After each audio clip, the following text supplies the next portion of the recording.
jungle. मिरजेत 3 पत्ती जुगार अड्ड्यावर पोलिसांचा छापा. चौगाविरुद्ध मिरज शहर पोलिसात गुन्हा दाखल.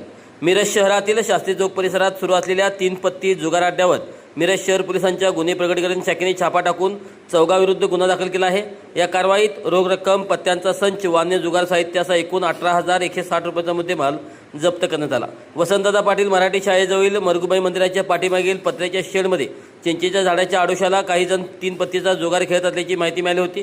त्यानुसार पोलिसांनी छापा टाकून अक्षय सुनील धोंगडे वयवर्षे 22 राहणार नंदिवेस शास्त्री चौक, जुबेर हमीद मकानदार वयवर्षे 42 राहणार पिरदादे प्लॉट गली क्रमांक 2, संदीप गणपत माने वयवर्षे 42 राहणार पिरदादे प्लॉट गली नंबर 4 आणि जनार्दन हरिदास चौधरी वयवर्षे 40 राहणार पिरदादे प्लॉट गली नंबर 2 यांना ताब्यात घेतले आहे. या कारवाईत रोख रक्कम व जुगार साहित्याचा एकूण 18,160 रुपयांचा मुद्देमाल जप्त करण्यात आला.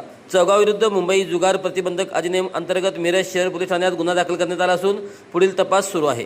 ही कारवाई पोलीस निरीक्षक यांच्या मार्गदर्शनाखाली मिरज शहर पोलीस ठाण्याच्या गुन्हे प्रकटीकरण शाखेने केली.